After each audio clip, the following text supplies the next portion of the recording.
Le président de l'ONG Urgence panafricaniste, Kémi Séba, pourrait perdre sa nationalité française.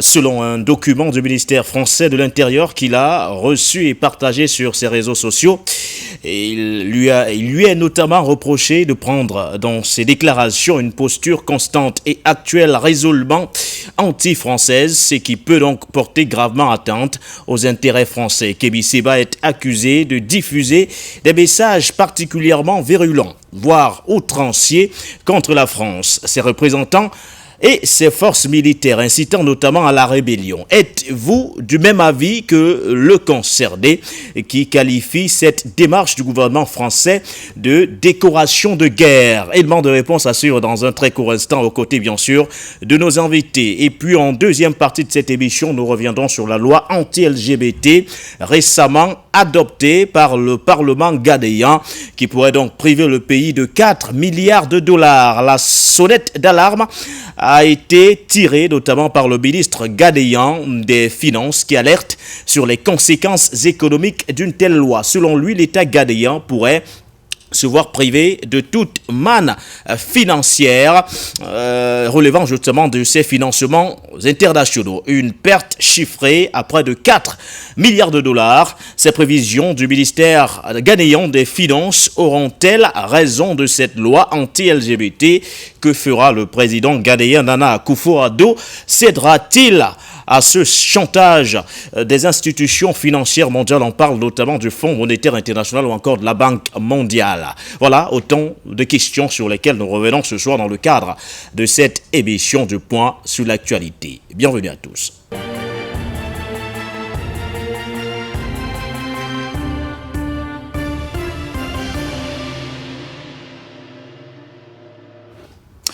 Bonsoir, fidèles téléspectateurs, amis auditeurs. Pour vous qui nous prenez à l'instant sur les antennes de For You, Média Africa Fordo Radio, en relais bien sûr sur la 96.3 FM. Bonsoir à tous nos télé-auditeurs, ceux-là même qui nous suivent en direct sur nos différentes plateformes numériques, Facebook ou encore YouTube. C'est votre émission, l'International, qui démarre à l'instant, édition du 6 mars 2024, avec bien sûr en une ce soir, la déchéance de nationalité concernant le président de l'ONG Urgence panafricaniste, Kémi Séba. En deuxième partie, nous aurons du côté du Ghana questionner ce chantage dont est victime le gouvernement, voire l'Assemblée nationale, qui a d'ailleurs adopté il y a quelques jours seulement une loi anti-LGBT. Selon bien sûr les prévisions du ministère ghanéen des Finances, cette loi adoptée pourrait faire perdre près de 4 milliards de dollars à une économie qui jusqu'ici ne se porte pas déjà bien. Est-ce que le président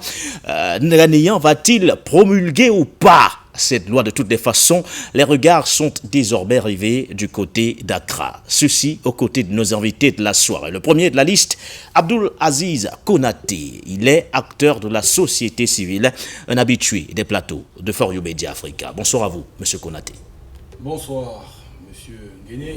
Bonsoir à mes copanélistes. Bonsoir. Je vous le soin de présenter. Bonsoir à vos millions de téléspectateurs et bien évidemment à l'équipe technique en studio. C'est toujours un plaisir de répondre à votre invitation tant que faire se peut. C'est un honneur et un plaisir et on ne dérogera très certainement pas à cette désormais tradition. Merci de l'amitié qui m'est faite. C'est nous qui vous remercions, M. Konaté. À vos côtés ce soir, il est journaliste, directeur de publication de la Dépêche du Midi, DP. Monsieur Fanga est avec nous, André Christel. C'est un plaisir de vous retrouver une fois de plus, DP. Bonsoir à vous et bienvenue. Écoutez, nous avons pris l'engagement de batailler pour l'Afrique, pour les peuples opprimés de la terre. Nous n'allons pas déroger à la règle. Et vous, en tant que commandant de ce bateau, n'est-ce pas, de la communication, qui mène droit à cette bataille, à cet affrontement contre les impérialistes, contre les dominateurs, contre ceux qui veulent davantage mettre à sac l'Afrique, alors nous allons continuer à être présents. Donc bonsoir à tous les téléspectateurs, bonsoir à tous ceux qui nous écoutent à la radio, bonsoir à Aziz Konaté, c'est un plaisir de partager le plateau avec lui, et bonsoir à celui que tu vas présenter tout à l'heure. C'est toujours un plaisir d'être sur ce plateau avec des sages comme celui-là, parce qu'il a toujours un petit mot. Et quand vous retenez ce petit mot, ça vous fait un devoir de mémoire, un devoir d'exercice qui vous permet d'aller travailler davantage pour venir encore affronter le débat le lendemain. Merci. La sagesse de patient parfait d'homme qui est loué, apprécié de tous. C'est un plaisir, doyen, de vous retrouver une fois de plus. Bonsoir à vous et bienvenue. Bonsoir Baudelaire Guéné, le prince de Matombe. Bonsoir à mon jeune frère Aziz Konaté. Un plaisir renouvelé de te retrouver sur ce plateau. Et merci pour tout ce que tu produis comme effort au quotidien pour continuer de participer à ton niveau, apporter ta petite pierre à l'édifice de cette construction africaine. Bonsoir au pasteur Christophe Fanga, toujours choco, bon chic, bon genre, vous savez. C'est l'homme des mots justes, des mots percutants, mais aussi d'une détermination à ne plus démontrer sans faille. Merci pour l'énergie et surtout le sens de ce sacrifice que tu mets dans ce combat. Merci à nos téléspectateurs, ils sont très nombreux, téléauditeurs. Tout à l'heure, j'ai failli même louper l'entame de cette émission. C'est la pluie qui s'annonce qui m'a sauvé parce que j'étais coincé entre deux qui me disaient vraiment bravo pour le travail que vous faites. Nos déférences à M. Nguéné pour lui dire merci. Il a su relever le défi, n'est-ce pas? Et vraiment, chapeau. Voilà, le panel, voire le décor est donc clairement planté. On s'interroge, messieurs, Kébi Séba va-t-il perdre sa nationalité française ou pas? De toutes les façons, la procédure de déchéance de nationalité, elle a clairement été engagée. L'annonce a été faite par le ministère français de l'Intérieur. Il est reproché à Kébi Séba de prendre dans ses déclarations une posture constante et actuelle, résolument anti-française, ce qui porte atteinte gravement, bien sûr, aux intérêts français. Kébi Séba est accusé de diffuser des messages particulièrement virulents, voire outranciers contre la France, contre ses représentants, mais surtout contre les forces militaires incitant à la rébellion. Qu'en pense justement le principal concerné? Prenons tout d'abord cet extrait. Kébi Séba, le président de l'ONG Urgence panafricaniste. Que mes activités sont dangereuses pour ses intérêts, c'est ce qui est dit explicitement dans le document, et que par conséquent, comme j'ai aussi la nationalité béninoise, il souhaite engager la procédure de déchéance de la nationalité.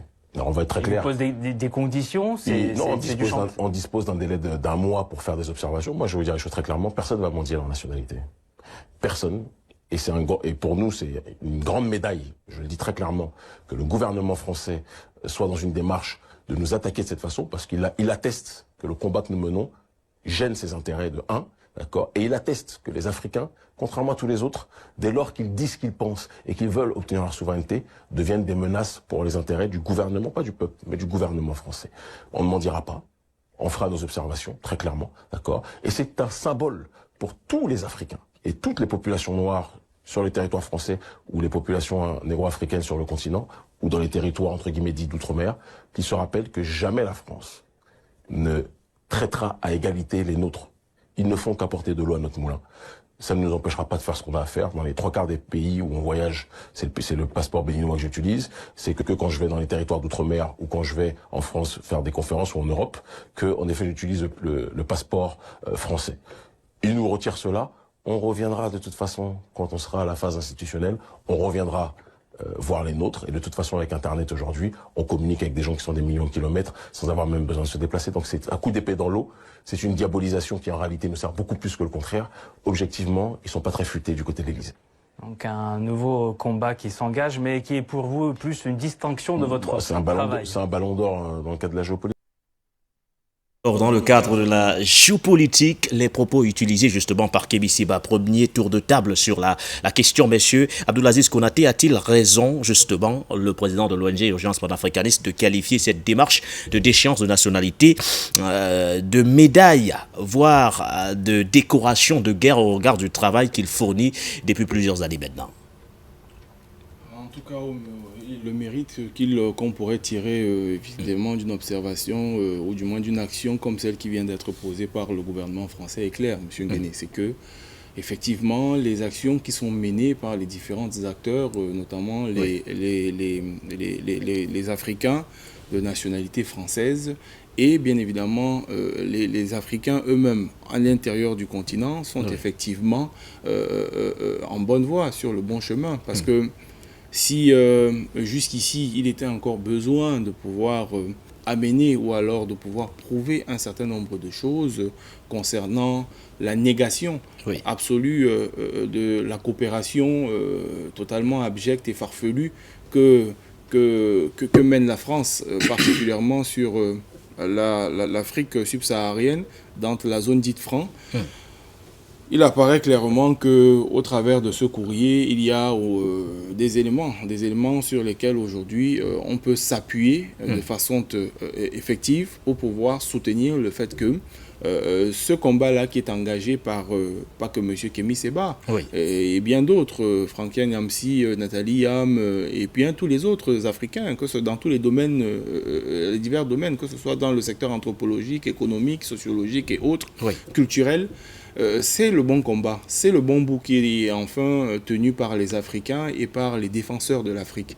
Et donc, c'est un message que la France aussi, qui va un peu dans tous les sens, ne sait plus trop comment et où mettre de la tête, se retrouve effectivement en train de s'entremêler les doigts dans ce qu'on appellerait aujourd'hui une diplomatie de marché, disons-le clairement, parce que la France telle qu'elle s'était hissée, cette France des Lumières, on en est à un milieu de là au jour d'aujourd'hui.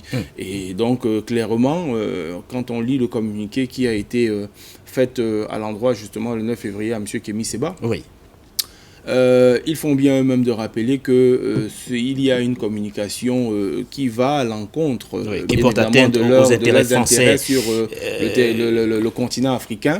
Et donc, de ce fait-là, il est rendu coupable d'une probable ou d'une possible déchéance de sa nationalité qu'il a acquise de droit, par le droit du sol, parce que lui, il est né en France. Et de parents, donc, béninois naturalisés. Mais c'est dire que le mal est beaucoup plus profond, parce que vous voyez qu'avec cette France-là, finalement, on est en train d'ouvrir bien des boîtes de Pandore, où finalement, on ne cessera pas d'aller et de toucher vers le fond, de remettre même en question, en réalité, les fonds baptismaux de ce qu'a fait, bien évidemment, ce pays-là en termes de modèle, de culture, de liberté, de coopération, d'ouverture. En fait, tout ce qui a été bâti, certainement dans la fourberie, certainement dans le vol, certainement dans la duperie, au jour d'aujourd'hui, est en train de... Ces mauvais démons-là sont en train de ressurgir de la boîte du génie. Et donc, malheureusement, ne pouvant pas contenir plus ou moins les déflagrations qui adviennent justement de la sortie de ces ondes négatives-là, la France se retrouve en train de faire un peu tout et n'importe quoi. Ils savent pertinemment que sur le plan du droit, en tout cas si c'est engagé, parce qu'aujourd'hui, clairement, du côté de ce pays-là, on voit bien qu'il y a deux fractions. Il y a bien évidemment les dirigeants qui ont pris posture, notamment M. Macron et son gouvernement, et les dirigés qui sont donc le peuple, qui sont donc le prolétariat français, qui sont donc l'administration française, qui elle-même est en inadéquation totale avec les décisions que prennent les différents dirigeants. C'est pourquoi, l'écouter, il dit qu'il faut clairement différencier les intérêts des gouvernants actuels, les dirigeants actuels des intérêts du peuple français aujourd'hui, clairement, quand on écoute Kémy Séba. Parce que les intérêts de ces dirigeants-là, qui sont à la tête d'un pays comme la France aujourd'hui, sont aux antipodes, en réalité, des intérêts même, n'est-ce pas, ou des aspirations des populations et des peuples, et même de la classe politique, d'une certaine classe politique française, qui ne se reconnaît pas du tout dans ce qu'est en train de devenir ou ce qu'est devenue la France. Mais à qui s'en prendre, si ce n'est à eux-mêmes, bien évidemment, les Français qui ont voulu ou qui ont posé leur confiance justement en ces dirigeants-là. Donc au jour d'aujourd'hui, il apparaît clairement que les actions qui sont menées par les Africains, dans leur majorité, de l'intérieur comme de l'extérieur, font véritablement la guerre communicationnelle qui est menée est véritablement en train de porter ses fruits. Et c'est en cela qu'il faut effectivement, on voit là sur les réactions ne sont pas forcément toujours celles qu'on attend, parce que vous avez des personnes qui entrent dans des débats qui ne devraient pas ou n'auraient pas lieu d'être en réalité, compte tenu, n'oublions pas quand même des risques que ces personnes ont décidé de prendre, parce que quand vous décidez de vous mettre un système comme celui-là auquel vous avez appartenu, qui vous a formé, qui vous a vu naître, il faut quand même avoir, ça englobe et ça engage beaucoup de choses en même temps. Oui. Et donc, il faut quand même qu'il y ait un peu plus d'accompagnement. Accompagnement, bien évidemment, dans le casting ou alors ce pour qui ce combat-là est mené. Et malheureusement, c'est pas ce qu'on est en train de voir. On entend des sons de cloches discordants qui ne vont pas forcément dans le sens de comprendre même l'essence même du combat que portent ces braves leaders africains que nous soutenons, que nous encourageons et qui très certainement, ce qu'ils revendiquent, est de plein droit parce que en réalité, in fine, je sortirai par là, la France doit tout à l'Afrique. Ne l'oublions jamais, M. Nguéné. La France, c'est l'Afrique, c'est-à-dire que de sa construction, de sa conception, de son développement économique, de tout ce qu'est la France aujourd'hui, elle ne l'est pas sans l'Afrique. Donc aujourd'hui, de venir dire à un Africain qui est né sur le territoire français qu'il perd sa nationalité parce qu'il défend des intérêts qui sont à l'opposé de ce gouvernement français, c'est totalement faux.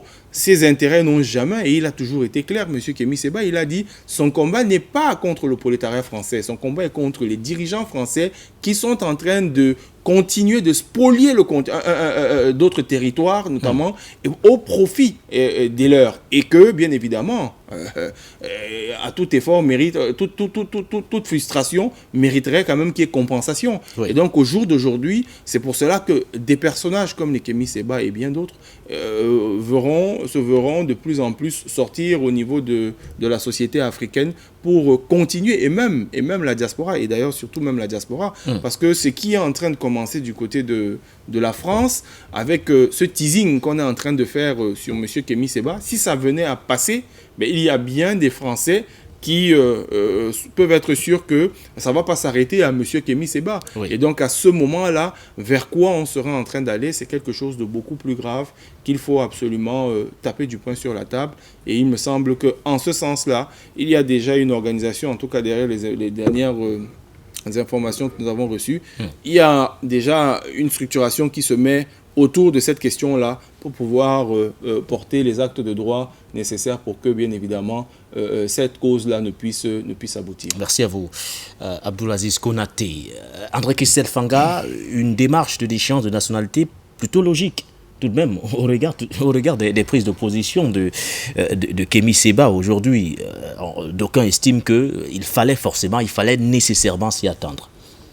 Ben, c'est normal. Moi, je vous ai toujours dit que si je rêve que je suis en France, ça veut dire que je suis en train de faire un cauchemar. Donc, priez pour moi que je sois délivré. Donc, je ne peux pas être dans ce combat panafricain, vivre à l'aise étant en France. C'est comme si vous vivez dans la maison de votre ennemi. Donc, pour moi, ce n'est qu'une démarche logique et normale. Pour que la déchéance de nationalité arrive. Pour moi, ce n'est que normal. Parce que, vous savez, il faut que nous soyons cohérents. Que penser des chefs d'accusation, ou du moins de ce qui est reproché justement à Kémy Séba aujourd'hui?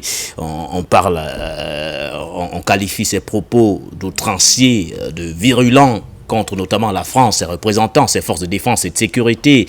On lui reproche de prendre des positions, voire de tenir des déclarations, des postures clairement anti-françaises aujourd'hui. Que penser de tout ce qui est reproché au président de l'ONG Urgence Panafricaniste? Vous avez suivi les propos de Asselineau ces jours-ci? Il appelle Macron le fou de l'Élysée. Que Macron est fou. Donc, vous comprenez qu'il y a des postures qui, en fait, certains Français rejoignent nos positions. C'est-à-dire, Madame Le Pen appelle le petit garçon de l'Élysée. L'autre, Asselineau, appelle Macron le fou de l'Élysée. Ils sont nombreux comme ça. Philippot. Voilà. Donc, ils sont nombreux comme ça. Donc, je pense qu'aujourd'hui, s'il faut parler d'échéance de nationalité à cause des propos, c'est que beaucoup de Français vont perdre la nationalité. Parce qu'en réalité, la France n'est pas un pays bâti sur les vrais Français. La France est bâtie sur le sang des autres, sur le dos des autres. D'ailleurs, elle a une puissance aujourd'hui parce que les autres ont bâti ce pays, les autres ont apporté de leur pour ce pays-là. Rappelez-vous que l'histoire raconte, n'est-ce pas, et c'est même écrit à la Chambre de commerce du Cameroun, ici est née la France libre. Vous pouvez aller vérifier à Douala au Cameroun. Ici est née la France libre parce que c'est à partir de Douala qu'on a pris des soldats pour monter jusqu'à au Sénégal et un peu de partout, aller libérer la France. Mais vous savez, comme la France, ou bien les Français de souche, sont méchants. Ils sont méchants. Ils récompensent toujours ceux qui combattent pour eux par la méchanceté. Parce que la mise en place, par exemple, du franc CFA, dont nous parlons, c'est parce que la France était sous domination allemande pendant 4 ans et demi et l'Allemagne avait imposé une monnaie, n'est-ce pas, à la France. Et c'est après avoir gagné, en fait, que les Africains ont gagné la bataille, qu'ils ont remis la liberté, cette petite liberté à la France aujourd'hui. Parce que si la France est un pays libre aujourd'hui, c'est grâce aux Africains. D'ailleurs, allez lire les mémoires de Hitler. Grâce à la vaillance des peuples africains, la France a pu être libérée du joug allemand. Donc, si elle a un peu de liberté, c'est grâce aux Africains. Donc, aujourd'hui, d'ailleurs, je vous prends toujours cette illustration de l'équipe nationale de France. 11 entrants, 10 Africains. Est-ce que c'est une équipe qui appartient encore à la France? Parce que quand vous regardez la constitution d'une équipe nationale, vous avez, sur les 11 entrants, vous avez 10 Africains. Le seul qui reste peut-être français ou bien blanc dans cette équipe, c'est Hugo Lloris. Donc, vous comprenez que la France en elle-même, elle n'est pas un pays constitué de vrais, n'est-ce pas, Français de souche. La politique actuelle française, vous savez qu'elle est... elle est jonchée de beaucoup d'étrangers, ceux qui font la politique française. Donc, je pense qu'aujourd'hui, enlever la nationalité de Kémy Séba, française de Kémy Séba, c'est qu'une suite logique. Les propos sont ce que nous tenons tous les jours. Nous savons tous que nous sommes dans ce combat-là de dire la France. Et vous ne pouvez pas être dans un territoire, vivre dans ce territoire. Et d'ailleurs, nous sommes des Africains. Vous ne pouvez pas la scier, la branche sur laquelle vous êtes assis. Ce n'est que normal que la branche ou bien l'arbre se révolte en disant que mais non, vous quittez d'abord avant peut-être d'aller me scier ailleurs. Mais sur ma branche, vous ne pouvez pas continuer. Donc ce n'est qu'une démarche logique. Et je voudrais rappeler que tous ceux qui combattent, qui sont panafricains, véritables, moi je ne vois pas pourquoi ils continuent à rester en Europe. Je pense que le combat doit se faire chez nous. On doit être tous au même endroit pour justement combattre. Oui, peut-être c'est une stratégie, c'est une bonne chose, mais qu'on ne soit pas dans le vivant des allocations familiales, vivant des choses un peu, des accompagnements de l'État, bénéficiant d'un statut, n'est-ce pas, social dans ces pays-là, et commencer à continuer à dénigrer ou bien à insulter ou bien à batailler. Non, je pense que il faut que nous soyons cohérents. Pour vous, on n'est pas dans le bon combat, on n'est pas cohérent avec non, c'est pas que nous ne sommes pas dans le bon combat. Je pense qu'il faut aller plus loin parce que peut-être ils ne pensaient pas comme ça que c'est pas cohérent. Mais je pense que c'est un rappel pour leur aider, pour leur dire que non, allez-y, continuons la bataille, mais nous savons tous que si vous êtes contre quelqu'un, ce sera facile qu'on puisse avoir peut-être des empoisonnements, des accidents, de tout ce que vous voyez. Il faudra juste trouver quelque chose. D'ailleurs, le professeur Yamsi en sait quelque chose par rapport à ces problèmes qu'il a eu en France ces derniers temps. Parce que Kémy Séba n'est pas le seul. Yamsi aussi a quelques bisbilles comme ça, dans ce sens. Bon, on n'est pas encore dans le déni de sa nationalité, mais il a des problèmes au niveau de où il enseigne. Donc, vous voyez qu'il y a des problèmes comme ça. Donc, véritablement, je pense que l'Afrique aux Africains, le combat panafricain, nous devons tous nous mettre ensemble. Et moi, je suis de ceux qui pensent que tous les Africains du monde entier qui sont dispersés partout dans le monde doivent revenir sur le continent africain. Merci à vous. Parleriez-vous aussi, patient parfendum, d'un coup d'épée dans l'eau, comme lui-même qualifie cette procédure de déchéance de nationalité Kémy Séba, ou alors avez-vous une autre grille de lecture pour qualifier justement cette démarche engagée par le gouvernement français? Je commencerai d'abord par apporter tout mon soutien à mon jeune frère Kémy Séba. Il est dans une phase de persécution d'une oligarchie politique soumise à un ordre international avec un agenda caché.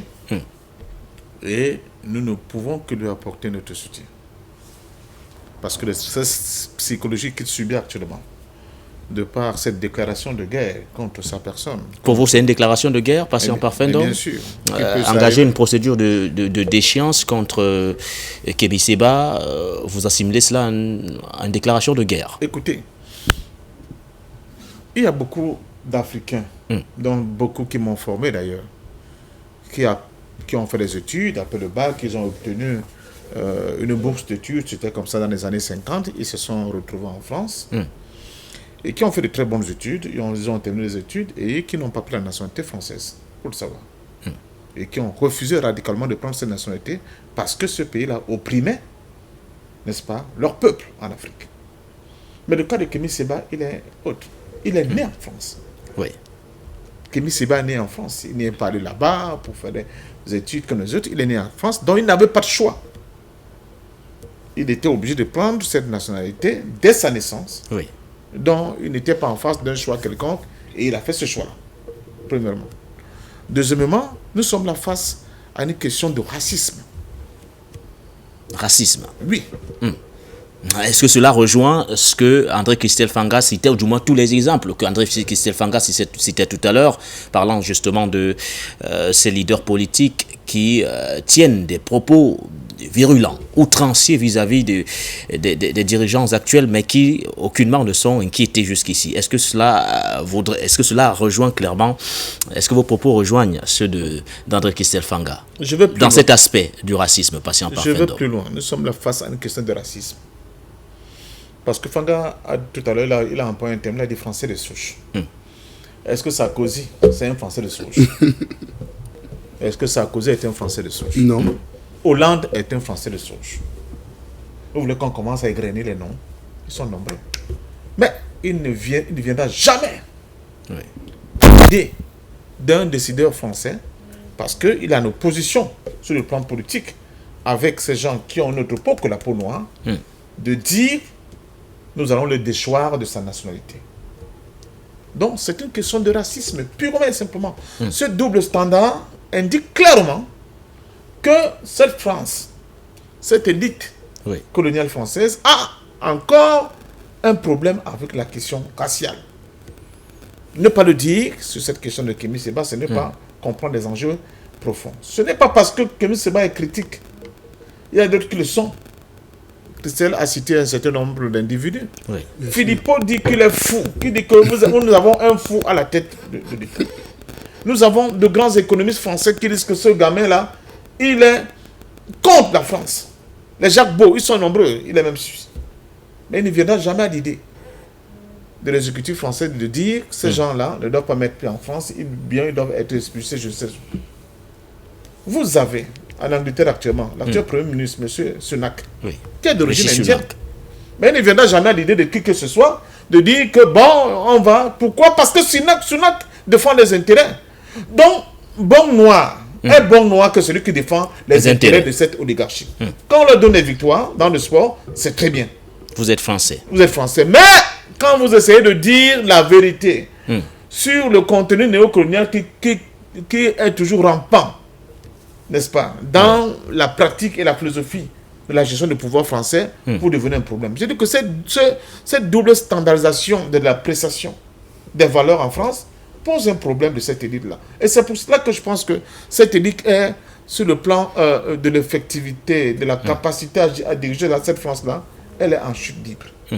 Elle est en chute libre parce qu'elle ne sait pas apprécier les différents comment dire ça, contenus sur le plan de l'articulation des nouvelles dynamiques qui sont en train de sculpter complètement le monde. Mais quels enseignements doit-on tirer de cet épisode passé en parfendum? Aujourd'hui, nous avons suivi la réaction de Kémy Séba. Je ne sais pas si la réalisation a soigneusement calé l'extrait. Je voudrais qu'il revienne parce qu'il y a une phrase qu'il ressort clairement, sur laquelle je voudrais que nous revenions clairement dans la suite, bien sûr, de ce débat. Est-ce que l'élément est calé? Je voudrais qu'on revienne sur cette phrase-là. On va reprendre l'extrait de Kémy Séba. Que mes activités sont dangereuses pour ses intérêts, c'est ce qui est dit explicitement dans le document, et que par conséquent, comme j'ai aussi la nationalité béninoise, il souhaite engager la procédure de déchéance de la nationalité. Alors, on va être très Il vous clair. pose des conditions, On dispose d'un délai d'un mois pour faire des observations. Moi, je vais vous dire les choses très clairement. Personne ne va mendier leur nationalité. Personne. Et pour nous, c'est une grande médaille, je le dis très clairement, que le gouvernement français soit dans une démarche de nous attaquer de cette façon, parce qu'il atteste que le combat que nous menons gêne ses intérêts de 1, d'accord, et il atteste que les Africains, contrairement à tous les autres, dès lors qu'ils disent ce qu'ils pensent et qu'ils veulent obtenir leur souveraineté, deviennent des menaces pour les intérêts du gouvernement, pas du peuple, mais du gouvernement français. On ne mendira pas, on fera nos observations, très clairement, d'accord, et c'est un symbole pour tous les Africains et toutes les populations noires sur le territoire français ou les populations négro-africaines sur le continent ou dans les territoires entre guillemets dits d'outre-mer, qui se rappellent que jamais la France ne traitera à égalité les nôtres. Ils ne font qu'apporter de l'eau à notre moulin. Ça ne nous empêchera pas de faire ce qu'on a à faire. Dans les 3/4 des pays où on voyage, c'est le passeport béninois que j'utilise. C'est que quand je vais dans les territoires d'outre-mer ou quand je vais en France faire des conférences ou en Europe, que en effet j'utilise le passeport français. Ils nous retirent cela. On reviendra de toute façon, quand on sera à la phase institutionnelle, on reviendra voir les nôtres. Et de toute façon, avec Internet aujourd'hui, on communique avec des gens qui sont des millions de kilomètres sans avoir même besoin de se déplacer. Donc c'est un coup d'épée dans l'eau. C'est une diabolisation qui en réalité nous sert beaucoup plus que le contraire. Objectivement, ils sont pas très futés du côté de l'Élysée. Donc un nouveau combat qui s'engage, mais qui est pour vous plus une distinction de votre travail. C'est un ballon d'or dans le cadre de la géopolitique. Patient parfait d'homme, cette phrase-là, nous l'avons.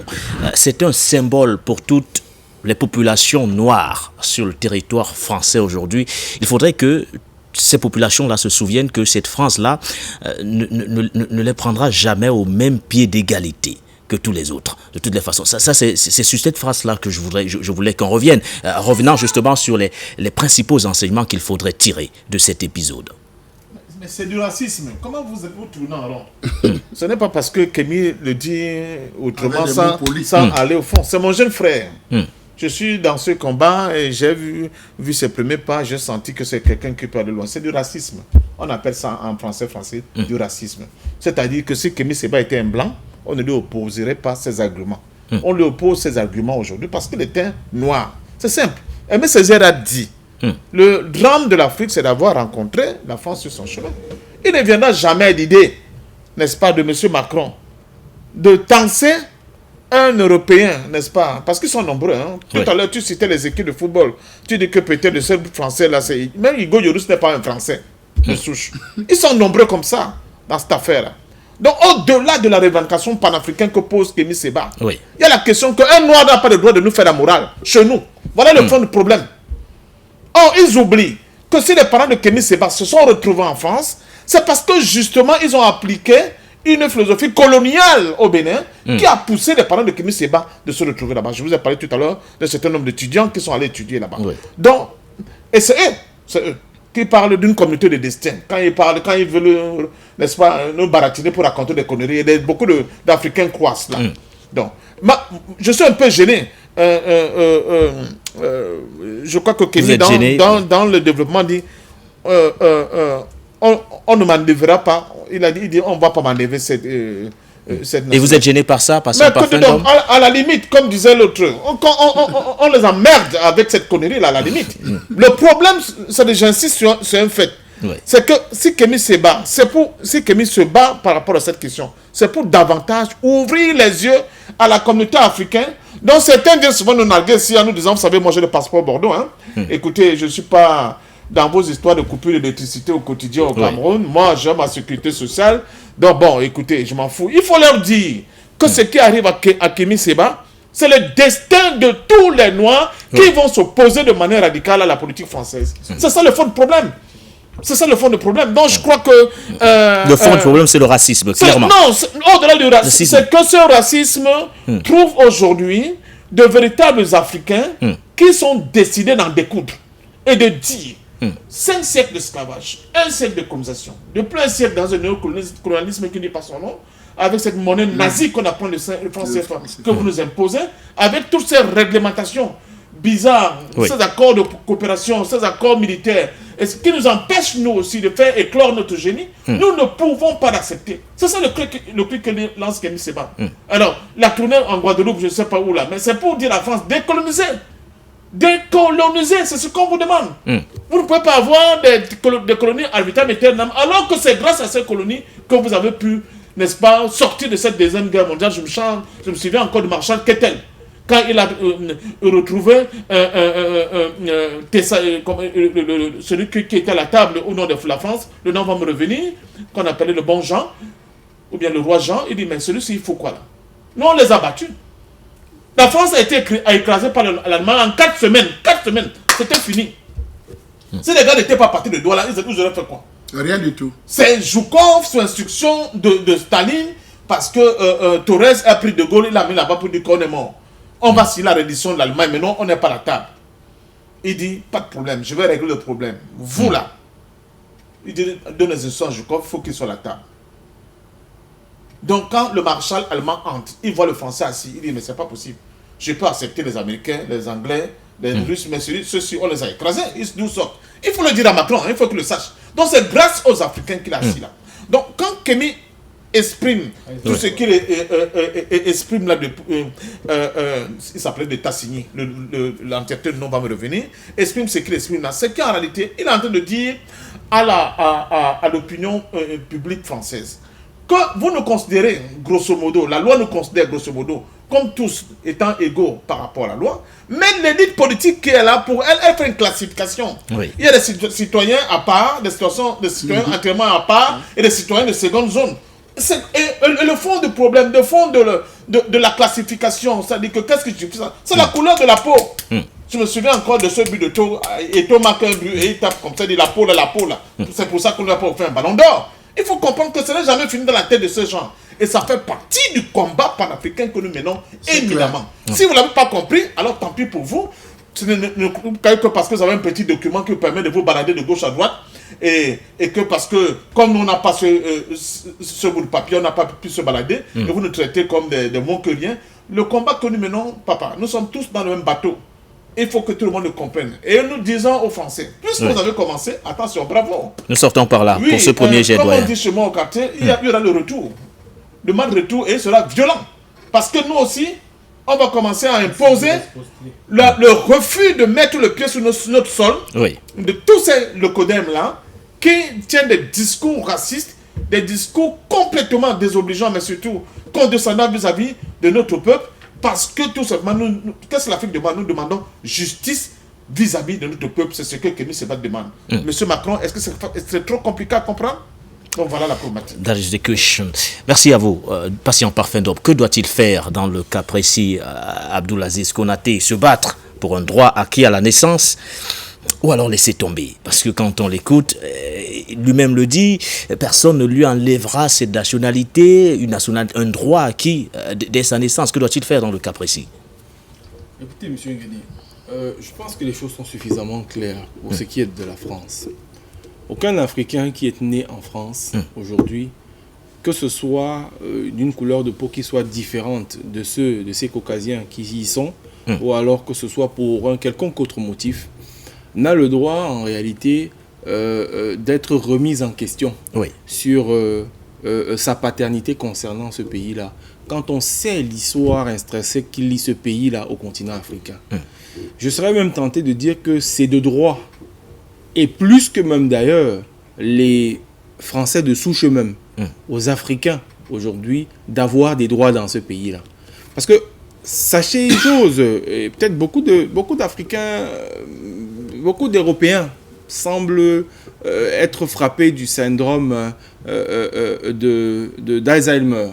Et il faut quand même leur rappeler que l'Élysée, les fonds baptismaux, les fonds qui ont construit, autant pour moi, cet Élysée-là, c'est l'argent et le sous-sol africain. C'est les ressources africaines qui ont construit l'Élysée. C'est les ressources africaines qui ont construit la France. Et c'est bien évidemment le phénomène d'une politique d'exportation, de sauvagerie, de barbarie, d'exploitation à ciel ouvert. Et jusqu'à encore hier, on le voyait au niveau du Niger avec l'uranium du Niger qui chauffait les Français pendant des décennies. Avant qu'il y ait ces braves soldats qui soient arrivés, ces dignes fils de l'Afrique, pour pouvoir renverser complètement la vapeur, comme on le voit du côté de l'Afrique de l'Ouest. Et comme cela va se reprendre comme une traînée de poudre manifestement et inéluctablement sur toute l'Afrique. Parce qu'aujourd'hui, en réalité, le continent africain ne veut plus être la cour arrière des pays, des puissances occidentales. Oui. Les pays africains n'en veulent plus. Au jour d'aujourd'hui, ils veulent être considérés à part entière comme des acteurs. Donc, est-ce que cette question liée à la légitimité de la nationalité de M. Kémy Séba est à remettre sur la table? Sur le plan juridique, c'est même vide de sens. Ça ne pourra pas pouvoir passer. Parce que ouvrir cette porte-là, en réalité, aujourd'hui, comme l'a dit le doyen tout à l'heure, Kémy ne se bat pas pour lui, mais il se bat pour tous les autres franco-africains ou alors la diaspora qui sont plus ou moins dans cette situation-là, qui s'apparente à la sienne. Donc ce n'est même plus un problème qui le concerne. Lui, c'est toute une communauté. Oui. C'est des générations et des générations qui sont nées dans ces pays-là, du fait, bien évidemment, de la politique qu'a mené ce pays-là vis-à-vis de notre continent africain. C'est un droit absolu que de pouvoir revendiquer cela, comme eux aussi ont bien évidemment des biens chez nous. Ils ont des sociétés entières chez nous. Ils ont des patrimoines insolents sur le continent africain, des sociétés bien évidemment françaises et des Français. Et nous n'avons jamais remis cela en question. S'il faille donc maintenant commencer à ouvrir ces boîtes de Pandore, effectivement, comme le disait le doyen parfait d'homme, le principe de réciprocité va donc commencer à être apposé, bien évidemment, sur le continent français. Et ce ne serait pas pour les intérêts, bien évidemment, de cette oligarchie française-là. Très certainement pas. Et c'est le prolétariat français, parce que déjà les factures du gaz qui montent, parce que là on ne peut plus aller épuiser de l'uranium au Niger, déjà le gaz, le chauffage et tout le reste qui monte, parce qu'on a fait une connerie, on s'est fâché avec la Russie, on est en train de vouloir maintenant trouver du gaz pas cher, on est en train de réfléchir sur XY. Alors s'il faille aussi maintenant ouvrir encore d'autres voies qui vont mener manifestement encore à la dégradation des relations que pourrait avoir la France avec le continent africain. Si tel est le choix de la France d'aller vers l'abîme, ben, c'est avec joie et fierté que le continent africain, parce qu'aujourd'hui, les Africains, où qu'ils soient sur le globe, monsieur Nguédé, il faut que vous sachiez que nous sommes solidaires à notre cause. Nous sommes solidaires en réalité à notre combat. Que ce soit d'Haïti, que ce soit du côté de l'Amérique latine, ou que ce soit même de la France d'outre-mer, ou même du continent africain, nous sommes un. Et chaque fois dorénavant que les Africains se sentiront oppressés de quelque forme que ce soit, alors que c'est un droit naturel et acquis par bien évidemment le sang de nos ancêtres, et bien évidemment la spoliation de nos ressources et la déstabilisation qui a été créée, qui continue de perdurer par les actions que nous voyons sur le continent africain et partout ailleurs où nos richesses sont spoliées. Il est de fait, il est de droit que nous puissions vivre dans ces pays-là, mieux même que les citoyens d'origine ou les citoyens d'origine de souche de ces pays-là. Parce que c'est grâce à nous que ces gens-là peuvent vivre. Si aujourd'hui ils veulent ouvrir ou entamer tout simplement un combat comme celui-là, nous leur disons que nous sommes tout à notre aise, parce que de toutes les façons, ceux qui auront davantage le plus à perdre, c'est bien eux, et c'est bien qu'on sache que effectivement le combat qui est en train d'être mené depuis des années par nos prédécesseurs est en train de porter ses fruits, parce que effectivement ce ras-le-bol de la France tout démontre à suffisance, si besoin il était encore, que nous sommes sur le bon bout. Cela démontre justement que nous sommes sur le bon bout, nous sommes sur le bon chemin. André Christelle Fanga, ça montre surtout que le combat qui est mené porte clairement ses fruits. Si ces dirigeants se sentent aujourd'hui, entre autres, quel est le terme que je pourrais utiliser pour qualifier au mieux l'indignation de ces dirigeants français. Mais quoi qu'il en soit, aujourd'hui, ça montre tout de même que le combat qui est mené porte clairement ses fruits. Mais est-ce qu'au-delà, le principe de réciprocité peut être appliqué dans le cas précis? Oui. Et très bien même. Parce que l'une des choses que je crois que les Africains doivent faire en ce temps, c'est de venir occuper les espaces. D'ailleurs, une société comme Orange doit devenir une société camerounaise. Parce que c'est impensable et incroyable que des gens nous volent au quotidien. Je prends seulement Orange Cameroun. Vous allez Orange Côte d'Ivoire, Orange partout. C'est de l'arnaque, c'est du vol à outrance. Je pense qu'aujourd'hui, on peut décider simplement de devenir ou bien de nationaliser des sociétés françaises. et le problème est réglé. Ou bien de rompre seulement certains contrats. Oui. Et le problème est réglé. Et qui peuvent partir avec leur nationalité. Moi, je suis de ceux qui pensent que en allant sur le territoire européen, c'était une duperie. Parce que la plupart de nos aïeux ne sont pas allés là-bas de leur gré. Parce que vous ne pouvez pas aller dans un territoire maudit. Parce que les territoires comme les territoires français, c'est des territoires maudits. Ils ne sont pas allés là-bas de leur propre gré. C'est l'esclavage qui a amené la plupart. C'est des conditions bizarres qui ont amené la plupart. Prenons le cas simplement du Bénin. Vous savez comment les Béninois ont réussi. Parce qu'en réalité, on a laminé le royaume du Dahomey. On a réussi à capturer le roi Béhanzin, à faire de lui un esclave. C'est comme ça que la plupart, on a fait croire aux gens que la France est un très grand pays. Ou bien l'Angleterre et tous ces pays-là. Donc je pense qu'aujourd'hui, les Africains doivent revenir sur leur terre. Nous avons un territoire hyper grand, où nous tous les Africains, nous pouvons... Et moi, je suis de ceux qui encouragent les Américains, les Anglais, les Français, n'est-ce pas, tous ceux qui sont de souche noire, originaires d'Afrique, de rentrer dans leur territoire. Parce que rester là-bas, c'est encourager la bêtise que nous voyons. La preuve en est, l'équipe de France gagne la Coupe du Monde à cause de qui? Celui qu'ils ont appelé Berbère. Première Coupe du Monde de la France, c'est en 98. Grâce à qui? Zinedine Zidane. Mais est-ce que ça a empêché un Européen appelé Materazzi d'insulter Zidane? Et d'ailleurs, si on va en Italie, vous allez retrouver Balotelli qui a eu tous les problèmes. Ça, c'est seulement dans le domaine du football. Donc, vous imaginez le degré de racisme et ça continue jusqu'à présent.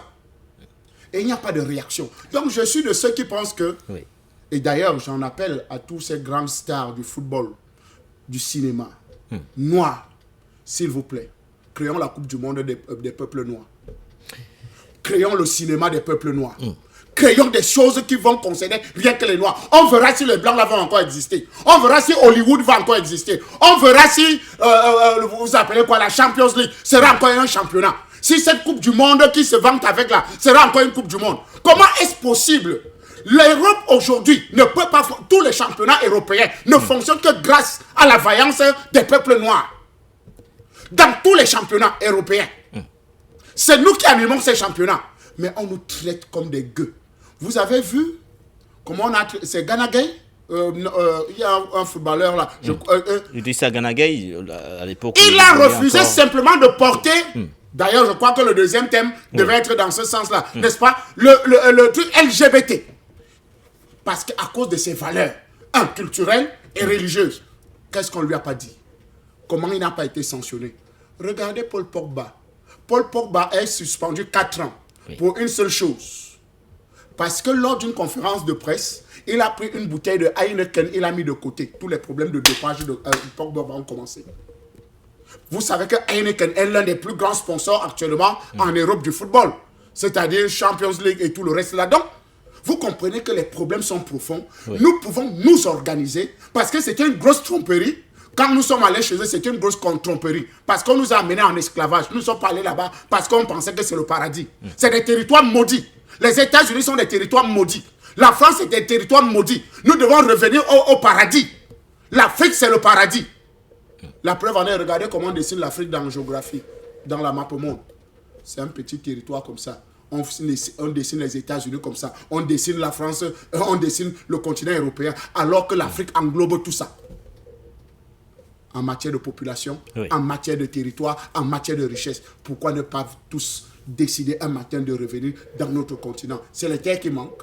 Qu'est-ce qui manque chez nous en Afrique? Donc, pour nous, et on enlève même ça à Kémy Séba, ça ne change absolument rien. Pour nous, ça ne... D'ailleurs, avoir la nationalité française, c'est une malédiction. Merci à vous, André Castelfanga. Messieurs, nous allons évoluer, avancer dans le débat de la soirée en évoquant cette fois ce chantage dont est victime le gouvernement ghanéen après notamment l'adoption du côté du Parlement d'une loi anti-LGBT. La sonnette d'alarme a été tirée par le ministre ghanéen des Finances qui évoque le montant de 4 milliards de francs CFA, de 4 milliards de dollars que le Ghana pourrait donc paître si et seulement si le président Nana Akufo-Addo venait donc promulguer ce texte-là. Les prévisions du ministère des Finances auront-elles finalement raison, patient parfait d'homme, de cette loi anti-LGBT adoptée du côté du Parlement? Mais la fameuse question autour du chantage des grandes institutions financières refait surface avec notamment les prévisions entre autres du ministère ghanéen des Finances. Je vais rapidement trouver les chiffres. On dit ceci, près de 4 milliards de dollars en moins sur une période de 6 ans, dont 850 millions de dollars perdus dès cette année. Voici quelques points de l'avertissement formulé donc en début de cette semaine par le ministre des Finances du Ghana. Ceci au cas où, bien sûr, le président Nana Akufo-Addo venait donc à promulguer cette loi anti-LGBT adoptée pourtant à la quasi-unanimité par le Parlement ghanéen. Votre réaction, patient parfait d'homme? À la limite, je dirais que nous sommes en guerre et c'est normal. Nous sommes en guerre et c'est normal. Moi, je dis que chaque aspect de notre liberté aura un prix. La liberté ne se donne pas et s'arrache, mais cette liberté-là a un prix. Le problème des élites politiques africaines d'aujourd'hui est de savoir est-ce qu'ils sont prêts pour que nous puissions retrouver notre paradis perdu de notre dignité. Sont-ils prêts à payer le prix? Voilà la question. Donc, je crois et j'espère que le Ghana ne va pas reculer. Le Ghana ne va pas reculer parce qu'avant le Ghana, d'autres pays ont été soumis à ce chantage. Oui. Ils n'ont pas reculé. Et on a vu plutôt qu'ils sont allés de l'avant. Mais la situation du Ghana semble beaucoup plus préoccupante ces derniers mois. Il y a cette crise économique qui a durement frappé le pays. Il a fallu en 2023, entre autres, l'intervention du Fonds monétaire international sollicité par le président Nana Akufo-Addo, qui pourtant était resté sur ses positions, refusait toute aide d'une institution financière mondiale. Oui, c'est difficile, j'en conviens. Mais nous sommes à une nouvelle phase. Il y a un nouveau monde qui est en train de se créer. Il y a de nouvelles institutions financières qui vont être créées. Il y a de nouvelles formes, n'est-ce pas, de messagerie financière aussi. Vous savez que de plus en plus, les gens ne passent plus par les SWIFT pour être payés. Le Ghana, c'est le premier producteur d'or en Afrique de l'Ouest. Ne l'oublions pas. Deuxième producteur de cacao. Ils ont beaucoup de biens. Il suffit que ce soit bien géré, que nos élites volent moins. Parce qu'un des problèmes de l'Afrique, c'est aussi, n'est-ce pas, cette corruption endémique, qu'ils volent moins et qu'ils gèrent bien, justement parce que là maintenant, ils sont face à ces sanctions, parce qu'ils veulent rester eux-mêmes. Ils veulent rester en concordance, en accord, en cohérence avec leur propre culture, qu'on essaie de leur imposer une culture de caniveau. S'ils veulent donc continuer à jaillir, à briller, à luire, comme l'un des phares majeurs de notre continent, ils sont obligés de payer ce prix.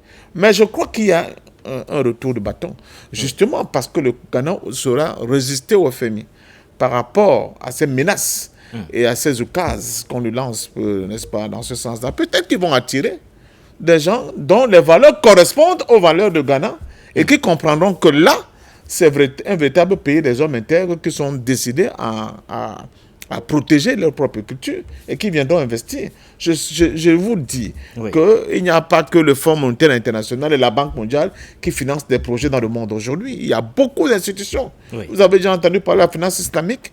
Elle est aussi très très vigoureuse actuellement. Elle va prendre de plus en plus de l'ampleur. Il y a la banque des BRICS qui sera mise sur pied beaucoup. Il faut seulement que les gens arrêtent de réciter les cours qu'ils ont retenus des universités occidentales en pensant que l'économie ne peut se faire qu'avec le paradigme de ce qu'ils ont appris dans ces universités-là. Et on comprendra très bien qu'en orientant leur réflexion économique vers d'autres horizons, ils pourront justement combler ce gap. Et pourquoi pas en faire un véritable débat au niveau de l'Union africaine. Nous aussi, nous pouvons commencer à conditionner nos relations avec ces institutions internationales, Oui. à condition qu'ils arrêtent avec ce chantage. Ça a commencé avec l'Ouganda. L'Ouganda leur a dit, foutez-moi la paix, je ne vais pas revenir sur ma décision, et l'Ouganda ne se porte pas si mal que cela. Donc je ne vois pas en quoi le Ghana va succomber à ces formes de pression d'un autre âge, alors que nous voyons de plus en plus plutôt des mouvements. Tout à l'heure, quelqu'un parlait des mouvements des Africains. Il y a beaucoup d'Afro-Africains qui partent des États-Unis pour venir s'installer au Ghana, investir au Ghana. Ils ont même des terres qu'on leur donne, etc., etc. Et ça, c'est une économie qui risque de prendre de l'ampleur dans les années à venir. Donc, on n'a même pas besoin de décréter. C'est-à-dire que de manière quasi naturelle, Oui. ces gens vont revenir en Afrique, investir en Afrique, développer notre continent, parce qu'ils sont allés voler le feu. N'oublions pas quand même qu'il faut aussi voler le feu sur les gens qui nous l'ont volé à nous aussi, pour venir le réinjecter aussi, et nous donner cette chaleur qui va nous permettre de reproduire de nouveau ce génie qui est consubstantiel à l'homme africain pour qu'on nous puissions nous développer. Mais puis nous, on n'est pas des racistes. Nous disons seulement à ces institutions, Oui. une seconde. Allez-y, patient parfait. Vous savez que ces deux institutions n'en parlent pas beaucoup. Le Fonds monétaire international et la Banque mondiale ont été créés pas pour aider l'Afrique. On a reconduit ou bien repositionné ces deux institutions-là après dans ce sens-là, uniquement pour justement venir domestiquer totalement les économies africaines. Non, elles n'ont pas été créées à la base pour venir développer l'Afrique ni pour aider l'Afrique. Donc le moment est venu pour nous de créer, n'est-ce pas, de nouveaux paradigmes financiers pour pouvoir nous développer nous-mêmes. Je dis, nous avons beaucoup d'avantages. Et pour le Ghana, l'un des avantages majeurs, c'est son or. Il est le premier producteur de l'Afrique de l'Ouest de l'or. Il peut justement valoriser ces richesses-là et lui permettre d'avoir des financements qui viennent partout dans le monde. Aujourd'hui, les gens sont avides de financement de ce type-là pour développer leur business. Et je crois que beaucoup qui seront en accord avec ces décisions-là trouveront au Ghana une terre propice, n'est-ce pas, à l'idée qui se font de l'homme, à l'idée qui se font, n'est-ce pas, de la culture humaine, et pourquoi pas être l'évocateur de quelque chose d'essentiel qui va se développer dans le monde demain. L'attitude du président ghanéen reste tout de même scrutée de très près. André Christelle Fanga, le président Nana Akufo-Addo, qui a déclaré qu'il n'approuverait pas ce texte anti-LGBT tant que la Cour suprême n'aurait pas statué sur son cadre légal. Une déclaration qui intervient au lendemain justement des mises en garde, entre guillemets, du ministre ghanéen des Finances qui évoque ces pertes de 4 milliards de dollars au cas où le texte venait à être promulgué par le président ghanéen. Que faire dans un contexte où votre pays traverse une crise économique sévère? Là, il y a une décision forte qui est adoptée du côté du Parlement, mais vous êtes pris en tenaille par des contraintes financières. On gère tout cela comment? André Christelle Fanga. C'est pour ça que j'ai toujours dit que l'Afrique a besoin aujourd'hui des hommes forts, des leaders charismatiques, des leaders qui sont capables de prendre des décisions qui ne vont pas plaire.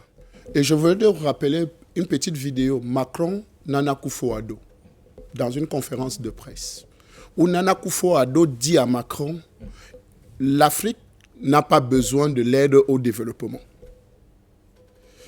Après, subitement, il y a eu quelques temps là, il y a eu des petites crises là. Nana Akufo-Addo est devenu un allié de la CEDEAO et de la France pour justement malmener les autres États africains. Je me suis posé la question mais où est le brillantissime homme qui avait répondu carrément et qui était très applaudi lors de cette conférence de presse là, qui avait recadré Emmanuel Macron, qui avait dit des choses, de très belles choses, et dire que non, le continent africain n'a pas besoin de l'aide. Mais subitement, il est devenu accro à l'aide. Parfait, Ndom a dit quelque chose de hyper important et que c'est passé très vite. Le vol. Comment ça, le vol? Merde. Les dirigeants africains actuels volent. La plupart des leaders de nos États volent. Et d'ailleurs, je pense que le FMI et la Banque mondiale sont les grands complices de ces grands voleurs. Parce qu'en réalité, ils apportent des financements sur certains projets pour qu'ils volent ça ensemble. Parce que comment pouvez-vous comprendre, par exemple au Cameroun, on a félicité, le FMI a félicité la gestion du Covid. Félicité, hein? Alors que nous tous, nous savons que il y a eu du vol à outrance. Donc, je pense qu'aujourd'hui, Nana Akufo-Addo a des problèmes parce qu'il a perdu son leadership. Il a perdu sa position panafricaniste. C'est quand même, nous parlons quand même du Ghana, hein. C'est le pays de Kwame Nkrumah. C'est le pays de, il vient de mourir, Gerald Rawlings.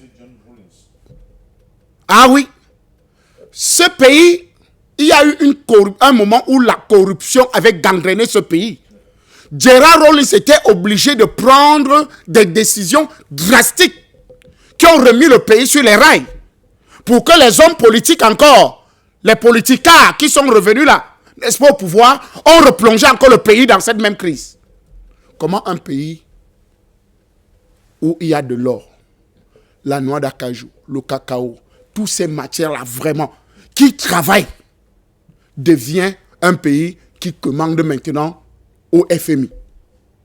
Je pense qu'aujourd'hui, nous les États africains et beaucoup de leaders doivent être mis hors d'état de nuire parce que ce ministre des Finances qui le déclare doit être arrêté.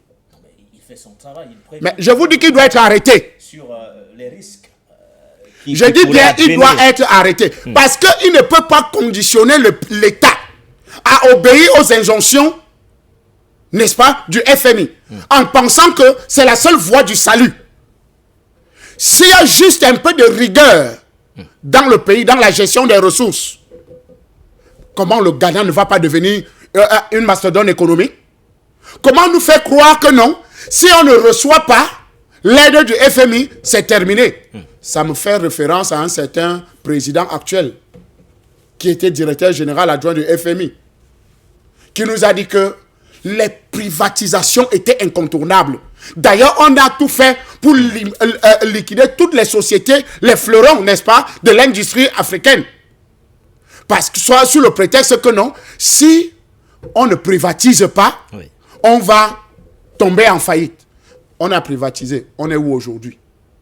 La plupart des sociétés qui ont été privatisées, c'est sur le conseil de M. Alassane Dramane Ouattara, dont je parlais tout à l'heure. C'est lui qui était le conseiller des pays africains, de certains leaders, qui nous a amenés à la privatisation. La privatisation nous a privés de toutes les sociétés qui étaient des fleurons industriels de notre État. Voilà. Finalement, nos États sont dans la pauvreté aujourd'hui. Pour simplement dire que ce ministre des Finances doit être arrêté. Et tout ministre africain qui fait l'apologie du FMI et de la Banque mondiale doit être arrêté. Merci à vous. Alors, Abdoulaziz Konaté, à quel niveau vous situez-vous concrètement sur cette question précise autour justement de ce dilemme qui se présente clairement devant le président Nana Akufo-Addo, qui a signifié qu'il ne signerait pas le texte si ce dernier n'était pas approuvé par la Cour suprême pour exprimer notamment le caractère légal du texte en question, une sortie quand même qui interroge, puisque bien avant c'était le ministre ghanéen des Finances qui avait tiré la sonnette d'alarme en apportant quelques éléments de précision autour justement des répercussions, voire des conséquences de la promulgation d'un tel texte sur l'économie du pays. Alors, vous êtes président du Ghana, vous gérez la situation comment?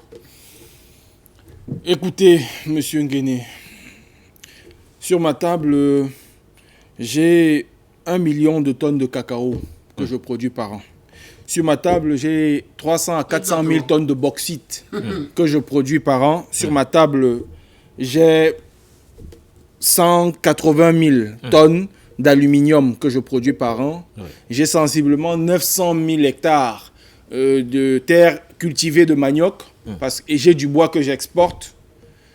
Écoutez, j'ai de quoi faire quand on me dit que 4 petits milliards de dollars en réalité pour une économie, et j'ai de l'or. Et Dieu seul sait que de l'or, j'en ai. Souvenez-vous qu'avant, le nom actuel du Ghana, c'était bien la Gold Coast. C'est son nom.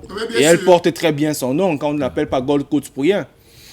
Quand Même si toutes ces ressources-là ne vous ont pas mis à l'abri de cette crise économique. Maintenant, est-ce que quand vous me dites que je suis un pays au bord de la rame, je suis tenté de me demander de qui se moque-t-on. Simplement, ce que je fais quand je suis chef d'État, je revois au niveau de ma politique de la gestion de mon économie, ou resserrer les robinets simplement et recentrer un certain nombre de ces ressources-là ou les réattribuer dans des secteurs prioritaires. C'est ce que fait tout visionnaire qui veut effectivement arrêter de penser ou de réfléchir dans la continuité justement de ces organes. C'est une façon pour vous de dire qu'il n'y a pas de visionnaire au Ghana. Qu'a appelé le doyen Parfendom justement des organes parasites tels que le Fonds monétaire et la Banque mondiale. C'est pas dire en réalité qu'il n'y a pas de visionnaire au Ghana, mais c'est dire que on a, et puis vous savez, de plus en plus on remet en question en réalité les statistiques de ces officines internationales en réalité qu'on nous argue ci et là. On a vite fait de nous dire que sur la balance commerciale, en réalité, l'Afrique ne pesait pas au-delà de 1%. Mais on voit très bien que à peine on a fermé du côté du Niger, ça commençait à chauffer les centrales nucléaires. Après, on a commencé à fermer le gaz, ça commence à chauffer. Donc, vous comprenez que c'est des éléments sur lesquels aujourd'hui on ne peut plus se baser parce que quand une relation a commencé sur la duperie, s'est inscrite dans la duperie, on ne peut pas au jour d'aujourd'hui où les consciences ne font que se réveiller, continuer de vouloir croire ou de prêter encore du crédit à ce qui se fait. Ceci est un appel simplement à nos dirigeants. Quand vous m'avez posé la question de savoir, je suis président du Ghana, qu'est-ce que je fais? Je réoriente simplement mes politiques aujourd'hui dans la diversification de mes partenaires bilatéraux et j'essaie de voir dans l'axe sud-sud, qu'est-ce qu'on peut me proposer? Parce que très certainement, avec les matières que j'ai chez moi, j'ai de quoi faire pour, en réalité, balayer du revers 4 petits milliards de dollars quand on connaît les besoins que j'ai pour mon économie et ce sur quoi je suis assis. Ça ne m'empêche pas de dormir. Mais en réalité, je veux vous dire une chose, monsieur Nguéné, et je sortirai par là puisque nous sommes à la fin de l'émission. Je veux vous rappeler un petit fait qui va vous paraître peut-être bizarre, mais c'est important que vous le sachiez et ceux qui nous suivent. Est-ce que vous savez qu'au jour d'aujourd'hui, les réseaux de lobbying les plus puissants de la planète, ce ne sont plus les francs-maçons et les roses-chrétiens, ce sont les réseaux LGBT. Les réseaux les plus puissants actuellement, reconnus. C'est-à-dire que ces officines, la franc-maçon, Rose-Croix et autres là, qui se tapent dessus, aujourd'hui ne valent rien devant les réseaux LGBT. Ces réseaux-là sont d'une puissance, ils ont encerclé l'économie mondiale. En tout cas, un pan de l'économie mondiale, surtout l'axe du Nord. Ils sont assis sur l'économie financière, l'économie financière de l'axe du Nord. Et donc, comme c'est cet axe-là avec lequel nous avons des relations plus ou moins historiques et assez vieilles, on a des difficultés à comprendre dans notre imaginaire, dans notre conceptuel, que le changement de paradigme peut être une opportunité de pouvoir justement balayer du revers de la main toutes ces inepties en réalité. Nous avons ces mêmes pressions que vous voyez du côté du Parlement ghanéen. Rassurez-vous, nous les vivons même chez nous ici, au Cameroun, un peu partout, où ils sont là, ils financent. Vous parlez d'un ministre des Finances, mais pour qui roule-t-il? Combien est-ce que vous avez d'officines qui sont des peaux noires, masques blancs, qui roulent pour ces officines extérieures-là, qui sont à l'intérieur de nos pays? Ils sont nombreux. Ils sont dans les gouvernements, ils sont dans la société civile, ils sont partout. Et ce réseau-là, ce réseau LGBT-là, a infesté notre société à des niveaux insoupçonnés. Voilà pourquoi est-ce que quand vous avez donc, n'oublions pas quand on parle du président Nana Akufo que c'est d'abord un chef traditionnel, c'est le représentant des Ashanti. Je pense bien que c'est lui le roi des Ashanti et qui n'est pas qui a été une dynastie forte et un royaume quand même dont on connaît l'historicité assez parlante. Donc lui, qui de mieux que lui en tant que gardien des traditions et chef de l'État ne peut pas concevoir cela dans son africanité que des choses pareilles sous son magistère puisse pouvoir accéder au Ghana. Mais en réalité, c'est un coup d'épée dans l'eau qui en réalité ne fera pas plus que ça mal dormir M. Nana Akufo. Il y a des solutions. C'est simplement que là, eux-mêmes, vous voyez, avec l'ère du temps, sont en train de pousser les pays africains et les partenaires d'hier à aller regarder sous d'autres cieux pour avoir des solutions beaucoup plus concrètes et moins contraignantes. Merci à vous, messieurs. J'ai dit qu'il faut arrêter. Tous ceux qui font la promotion du FMI dans notre territoire doivent être arrêtés. Voilà. Aussi simple que ça. Nous allons sortir par là. Merci à vous, monsieur André-Christophe Fanga. Merci pour votre expertise une fois de plus. Journaliste, directeur de publication, acteur de la société civile, monsieur Abdoulaye Abdoulaziz Konaté. Merci. Patient parfum d'homme, homme politique pour compléter justement ce panel. On ne saurait terminer cette émission sans toutefois remercier nos nombreux téléspectateurs, téléauditeurs pour ceux qui nous prennent en relais chaque jour sur les ondes de la 96.3 FM, nos nombreux téléauditeurs sur YouTube ou encore Facebook. À la grande équipe de la réalisation, portez-vous bien. On se donne rendez-vous demain pour un autre numéro du Point sur l'actualité.